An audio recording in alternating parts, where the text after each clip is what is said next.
Good morning. I'm pleased to present Alberta's results for the fiscal year ending March 31st, 2024. Last year was another remarkable year for our province's economy. We marked solid growth while facing incredible challenges with new opportunities for prosperity for every Albertan. I'm happy to say that for the third consecutive year, we balanced the provincial budget and reported a surplus of $4.3 billion. That is roughly $1.9 billion more than was projected in the 2023 budget. This was no small feat. Our province and our economy are directly impacted by global uncertainties, fluctuating oil prices, and increased risk from natural disasters and emergencies. But Alberta was a beacon of opportunity amongst the challenges that face governments across Canada and around the world. We provided the highest ever funding to healthcare and ensured our children had access to the best teachers in schools. Kept Albertans and communities safe during last year's record-breaking wildfire season, and supported farmers as they faced drought conditions throughout the province. We provided targeted relief payments that went to families, seniors, and vulnerable groups to help with the high cost of living. Plus, we indexed personal income taxes and social support programs. Alberta's tax advantage is being maintained as well with new legislation that guarantees Albertans and businesses won't see their income tax rates rise without approval through a referendum. And still, beyond supporting these important priorities and programs for Albertans, we repaid maturing debt and put aside meaningful savings that will create prosperity for our kids and grandkids. Alberta broke population growth records in 2023. 56,000 people from other parts of Canada chose to come to Alberta in 2023, and another 113,000 moved here from around the world. That's like adding another Red Deer and another Fort McMurray to our province. We have good jobs, good wages, low taxes, and more opportunity than other provinces. Employment grew 3.6% in Alberta last calendar year, exceeding the national growth rate of 2.4%. Alberta gained 85,000 new jobs, mostly in full-time and in the private sector. In fact, nearly 90% of the private sector jobs created across Canada in the last 6 months were here in Alberta. But we know that rapid population growth has brought challenges. Rapid population growth has put pressure on government programs, services, and infrastructure, and also fueled strong demand for housing. That drove up house prices and rents. Rising interest rates and the price of groceries have put pressure on Alberta households in 2023. Through it all, our government has stepped up to meet the needs of Albertans, and as responsible stewards of Alberta's finances, we are building long-term economic sustainability and stability for our children and grandchildren. In the 2023-2024 fiscal year, revenue was $74.7 billion and expense was $70.4 billion, leaving us with a $4.3 billion surplus. As I mentioned before, the surplus is $1.9 billion more than we estimated in budget 2023. Supported by narrower light-heavy oil differential, record oil production, and more people and businesses moving to and investing in our province. In terms of revenue, Alberta's strong labor market drove up personal income tax revenue even after we indexed rates to inflation to keep more money in Albertans' pockets. Corporate income taxes continued to be solid while we maintain the lowest rate in the country. This proves how Alberta's low-tax environment is key to economic growth and activity. We are making our province a destination of choice and possibility. Non-renewable resource revenues came in higher than predicted at budget as a result of a narrower light-heavy differential and a lower exchange rate. The price of oil landed at an average of $77.83 US per barrel of WTI. We are committed to Albertans and will continue to consider the best options to help reduce costs for taxpayers. By carefully considering each spending decision today, we keep our finances on track and sustainable. Expense in 23-24 was $70.4 billion. This was higher than forecast in budget 2023, mainly due to helping Albertans with the impacts of wildfires, floods, and severe drought. We provided $3 billion in disaster and emergency funds. This included $851 million to fight wildfire. Another $1.9 billion in agricultural support went to producers, farmers, and ranchers devastated by the drought, the second they have faced in 3 years. Significant investments were made in the healthcare system, improving primary care, supporting our superb health workforce, and keeping patients at the center of everything we do. In addition, support was provided to address enrollment growth in Alberta schools and boost learning supports for the most vulnerable students. We built apprenticeship opportunities in post-secondary institutions so more young people can consider the trades. And we spent $6.3 billion on our capital plan in 23-24. Building Alberta supports jobs and attracts skilled workers. Expanding our roads and bridges opens up local economies and grows communities. More schools, modernized hospitals, art and rec centers, all these facilities help keep Alberta vibrant and thriving. After final calculations and adjustments, we ended the year with $7.3 billion in surplus cash, including $5.3 billion from 2022-2023. This always sounds like a huge amount, and indeed it is. But without careful planning, that cash can all too quickly disappear. That is why we continue to stick to our fiscal framework to guide our decisions. As mandated in that framework, we're allocating half, or $3.7 billion, of the surplus cash to debt repayment. Our focus plan allowed us to pay $1.7 billion in debt in 23-24 and will enable us to use an additional $2 billion in cash from 23-24 to repay debt in 24-25. Of the remaining $3.7 billion in surplus cash that is allocated to the Alberta Fund, $2 billion will be deposited in the Heritage Fund in 2024-2025. This will grow the Heritage Fund to around $25 billion. And year over year, as we retain all investment earnings in the fund instead of transferring them out for general revenue, we will continue to see progress. Taxpayer-supported debt was $81.8 billion as of March 31st, 2024, $2.5 billion higher than in 2023. And debt servicing costs were $3.1 billion in 2023-2024. As communicated in Budget 24, there was a strategic decision to pre-borrow $4.3 billion this past year for significant debt maturities that came due in a short period in early 24-25. These funds are being set aside in a debt retirement account and cannot be used for any other purpose. Costs like these are why we remain committed to pay down debt whenever possible and keep those costs from escalating even higher. Overall, net financial debt is $41.4 billion in 23-24, an improvement of $4.3 billion from the prior year. Alberta continues to be the least indebted province in the country. While today's focus is on looking back, it's important to emphasize that with every choice our government makes, we are building a better future for Alberta. Our Premier has promised we will grow the Heritage Fund to between $250 billion and $400 billion by 2050, which will transform the Heritage Fund into a source of intergenerational wealth and prosperity. Through wise investments, we intend to share more of today's good fortunes with future generations. Our economy and our government's fiscal position are strong, and we will support both. This will continue to earn us credit rating upgrades that provide us lower borrowing costs and more money for the things that matter to Albertans. It will help us maintain our tax advantage to continue to attract investors and more jobs. It will continue to draw people to Alberta as the best place to live, work, and raise a family. We will continue to be the economic engine of Canada with a resilient economy that can face any challenges down the line. Thank you, and I'm happy to take any questions. Thank you, Minister. We'll start with questions on the floor, and then we'll move to the phone. Please, as you ask your question, identify your name, which outlet you're from, and we will go with one question and one follow-up. So we'll start on the floor. Glenn, go ahead. Yeah, Shaylin Sposki with CTV News in Edmonton. The big takeaway for a lot of people seeing the headlines today will see $4.3 billion surplus or a $7.3 cash surplus, and yet they won't be feeling any benefit as a result of that. So I guess in the simplest and most succinct way, I guess explain why the money was spent the way it was and why it wasn't put towards anything in terms of affordability measures for Albertans. Well, I think if you go back to the first time I got to answer questions of you folks a year ago, I think the surplus at that time was predicted to be $2.2 billion. And at that time, oil was below forecast. And I think the questions I was getting at that time were, what are you going to cut? And I said, you know, first quarter is usually an outlier. Let's get further into the year and understand where we sit.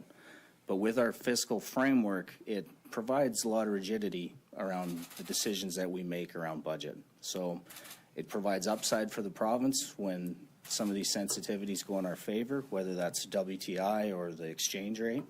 And with the fiscal framework in place, it allows us to ensure that that upside goes to things that will benefit all Albertans now and in the future, which is either savings, debt repayment, or a one-time spend that doesn't drive the operating line. So I think the answer is by forecasting prudently, budgeting prudently, that is the biggest advantage for Albertans today and tomorrow.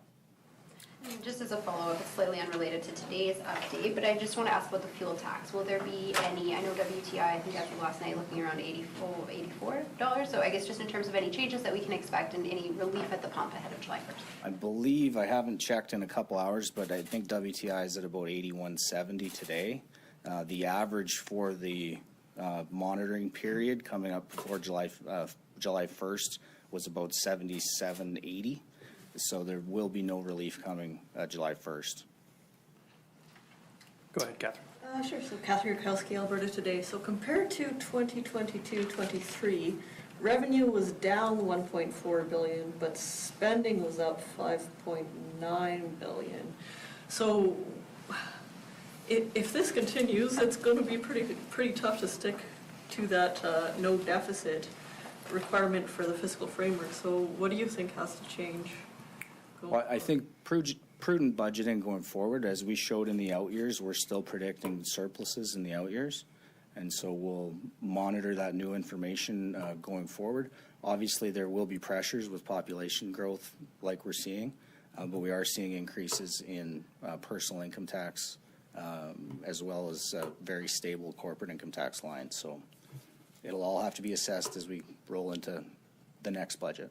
And in the, you had mentioned the Alberta Heritage Savings Trust Fund, and I know coming up in the fall, you're looking at some new rules for that. The Premier has said there's a potential to use that fund to de-risk investments, but I'm wondering how do you grow to that $250 to $400 billion mark if you're spending to de-risk investments so the private sector doesn't want to touch? Well, I look forward to being able to communicate a little more openly in the fall when we unveil our plan and strategy. But I would say that for this to be successful, it has to be a return-seeking endeavor. That has to be the bottom line. Highest and best governance around the world and return-seeking. Graham Thompson at the Star. Just to follow up on that. So then the province will be then using the trust fund to Premier said, assist in de-risking projects. So that's something you're going to do. You'll be using the trust fund, as the Premier pointed out a few days ago. It's my expectation, and like I said, I'll be able to communicate this more clearly in the fall, is that the fund will have to be return-seeking. That wouldn't preclude it from investing in Alberta in a strategic way, potentially, but it has to be return-seeking. Highest government's best rate of return. But that's still a risk then.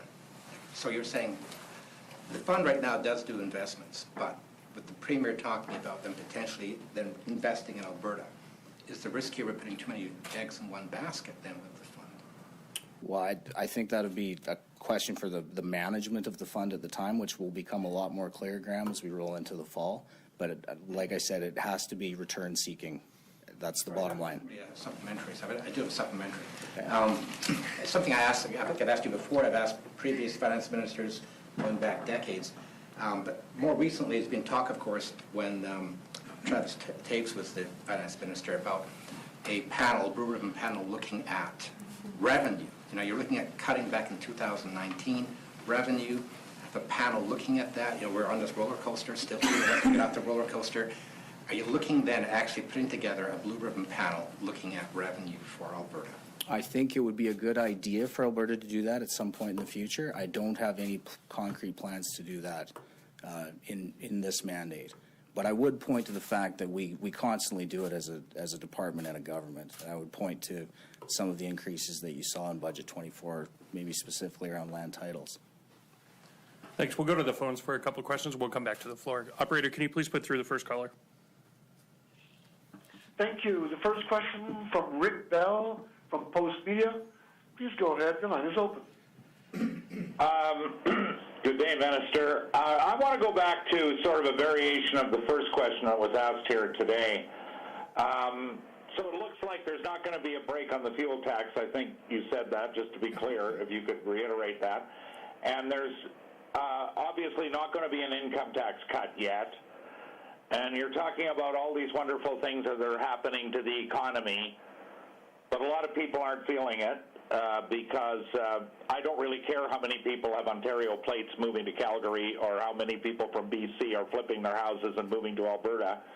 So what do you tell people when they say, where is our tangible benefit, personal tangible benefit to all of this wonderful economic news? Okay, well, I'll start at the beginning or on fuel tax. You know, we've got the legislation in place. I think it's a very defensible program. If you follow along, when WTI does break 80 for the monitoring period that's leading up to the change on the quarter, that relief will come on automatically. So although we're over 80 today, you know, going out 3 months past July 1st, it may very well be there. And like I said, that's defensible because when oil is that high, we know that we're going to make it back on the royalty side, and it means that that's when fuel prices are logically the highest, when oil's high. When it comes to, you know, tangible benefits for Albertans, I think the point of the fiscal framework is that in the good and decent years, we don't waste it. We don't ratchet up spending and then see oil go down to $45 and bring forward a $30 billion deficit. So this is about stability for Albertans who do enjoy the lowest taxes and highest wages in the country, and as the stats show, the most opportunity. You have a follow-up, Rick? Yes, I do. So just to be clear, the sort of a two-part supplementary. One, just to be clear, the fuel tax, there is no fuel tax break coming July 1. And number two, people are still, many people are still, you know, the Alberta Advantage that I remember from 20 years ago has largely disappeared. The affordability is not there anymore. We have rents going up. We have people having difficulty paying mortgages, all of the things that you see. I mean, what do you say to those people who are struggling with affordability issues even here? Because they don't want to hear about the GDP as X, Y, Z, or so many people are moving to Alberta. That's not them. They are living here already, and they already have a job, but they're still finding it hard to make ends meet. And could you clarify whether the fuel tax is on or off come July 1? Thanks. So to be totally clear, there will be no change in the fuel tax July 1st. And what I would say to those Albertans is I understand and get it and see it. I know that there's challenges, but I think coming back to our job and role as government is to ensure that we can keep the advantages that we have going forward. It's easy for some governments to turn to taxes and want to raise taxes to expand services and spending. We're committed to not doing that. So that means that we have to be prudent in how we budget and forecast. And if there is upside, it does help Albertans. You saw the credit rating upgrades that we've seen over the last years, driving down our cost of borrowing. We're trying to manage that debt responsibly while investing in the Heritage Fund. And you see our net debt position is improving, even though we're pre-borrowing to deal with these large debt stacks that are maturing this year and the big stack in 25. So this is about sustainability and being stable going forward. Thank you. Operator, can you put through the next caller? Thank you. The next question is from Don Braid from the Calgary Herald. Please go ahead. Your line is open. Minister, about last December, you and the Premier started talking about deficits. You said there was going to be danger of deficits, and then we found out that there wasn't going to be any income tax break this year after all, even though it was your absolute signpost promise in the election, and there was never anything said about phasing it in half in 26 and the rest in 27.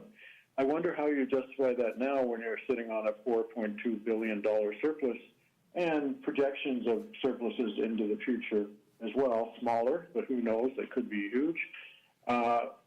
It looks to me like after the election's over, you just didn't want to spend this money, Minister. What do you say? Well, I'd say it's important to differentiate between looking back at the year that we were just in. And when I talked to you in December, Mr. Braid, I was speaking specifically about the challenges of Budget 24, which were challenging. So if you take all things being equal, if I would have brought in the promised tax cut that we will bring in its entirety in Budget 2024, we would have ran around a $1.1 billion deficit, which I can't do thanks to the fiscal framework and prudent planning. Do you have a follow-up, Don? Yes, my understanding is that the cost of the program would have been about $1.5 billion a year. You've got a $4.2 billion surplus, so I don't see how spending that in the sense of not collecting tax would lead you into a deficit. So you're imagining a scenario where it would have been brought in Budget 2023 then, I would suggest, Don. And so that didn't happen, and I was forced to deal with, the realities of 23, 24, but looking forward into Budget 24, which you're right, it's about $1.4 billion, the total hit to the tax cut. So like I said, in Budget 24, it would have been a $1.1 billion deficit. Thank you. Operator, we'll take one more from the phones and we'll come back to the floor. But I would just add, nobody wants to bring in the tax cut more than me, more than the Premier. And if things change and we're able to accelerate that timeline, I will be the first be the first to put that on the floor. Go ahead, Operator. Thank you. The next question is from Carrie Tate from the Globe and Mail. Please go ahead. Your line is open. Hi, thanks for taking my question. Minister, the spending in the last year ended up increasing by about 9% as sort of the government managed this population increase and inflation. How do you, given that big jump in spending, how do you plan to contain it in the future? Well, I think it's important to look at the actual operational spend increases that you see in the budgets. So in Budget 24, I think our average operational increase was 3.9%, even though we increased health and education by 4.4%. This is Budget 2024, I'm talking looking forward. But when you're looking back at this year, obviously $3 billion in disaster spending makes a big difference. As I mentioned in my speech, about $850 million spent on fighting the wildfire. But the wildfire, the total cost with support to evacuees and disaster relief programs was about $1.1 billion, and then about $1.9 billion in crop insurance indemnities and topping up the fund. So I think important to really differentiate those things. You have a follow-up, Carrie? Yeah, thank you. So in light of sort of looking at that $3 billion for disaster relief, is that to say that the government views the disaster the contingency spend, that type of thing, as one-off, or as rather something that will come up every year, just perhaps in different form? Well, I don't think you want, the contingency is not just meant to be for disaster spending. It's meant to be a voted fund that government can use to deal with other pressures as well. This was a challenging year to have a wildfire bill that high, coupled with needing to prop up the crop insurance fund. So I would like to look at this as an anomaly, but it is part of the rationale for increasing the contingency to $2 billion in Budget 2024. We want to make sure that we have room to respond. Thank you. We'll go to the floor one last time, and then we'll return to the phones. Go ahead, Emmanuel. I missed. Oh, sorry. You go. Hi, Emmanuel Presto with Radio Canada. We're talking a lot about population growth in Alberta. These thousands of people are an increase in revenue for the province, but also an increase in expenses for healthcare and education. When you isolate these new people, is Alberta spending money on them or making money out of them? Well, it would be my estimation, and some of that is really lagging data, but it takes time. Even when someone comes buys a house, gets a job. It kind of takes time to get tethered to the job market. It takes time to be in the cycle to pay your taxes here. So there's about an 18-month lag.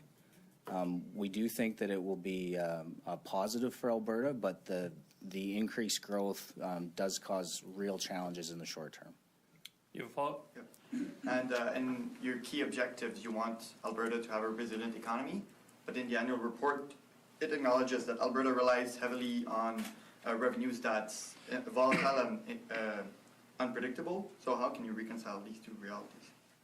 Well, I'd say we definitely want a diversified, resilient economy, and that is happening here. You just have to look at aerospace, technology, value-added agri-food production, but in reality, the great opportunity and benefit for Albertans has always been our oil and gas royalties. So when you have something that's that dramatic, 17 billion, 19 billion, that correlates almost directly with the tax advantages that Alberta sees over the next closest province. So it's an opportunity. It's a challenge. It's volatile. You mentioned there's things that are out of our control, but it's also a wonderful benefit. We'll take one more from the floor. Thank you. Just a quick one. Do you mind in layman's terms just explaining the difference between the 4.3 surplus and then the 7-ish cash surplus, just for people to understand the difference? Yes. So there is a difference. So the overall $4.3 billion surplus is our accounting surplus. That takes into account, accounting changes that may be non-cash. For example, the provision on the Sturgeon refinery is what really changed the surplus from third quarter to the actuals now, but that's non-cash. So it didn't impact our cash, and with oil slightly higher, our cash actually increased from third quarter.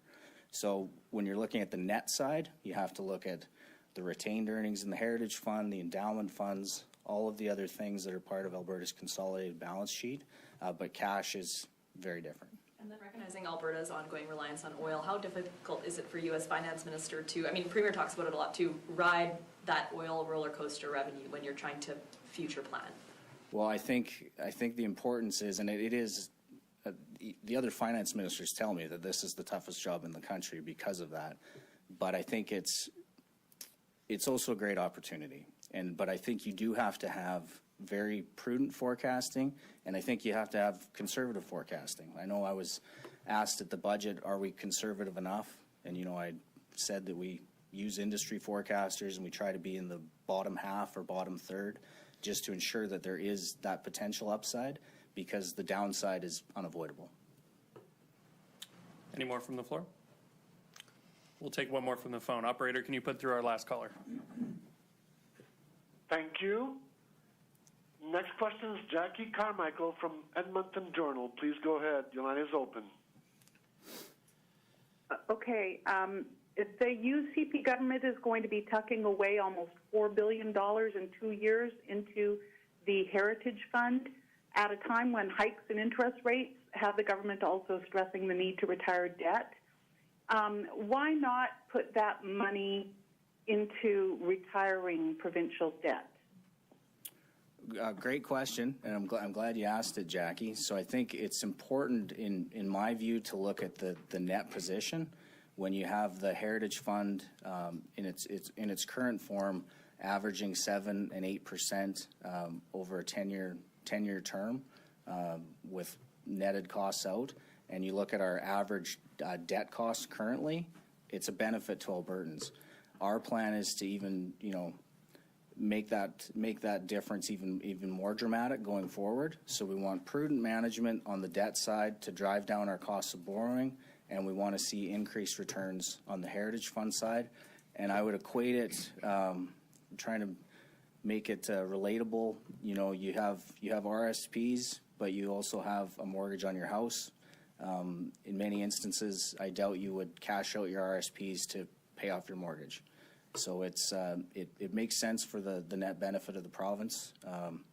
Credit rating agencies love it. They're really only concerned about the net position, and they love the fiscal framework. I was in the States last week. It's serving us well. You have a follow-up, Jackie?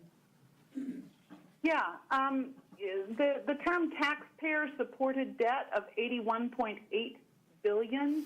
Can you explain the difference?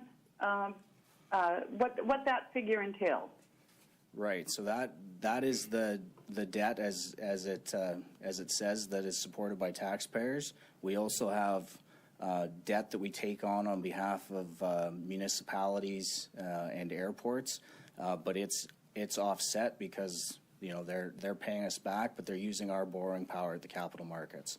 So that's a real difference, and I believe it's at around 17 billion right now. The on lending.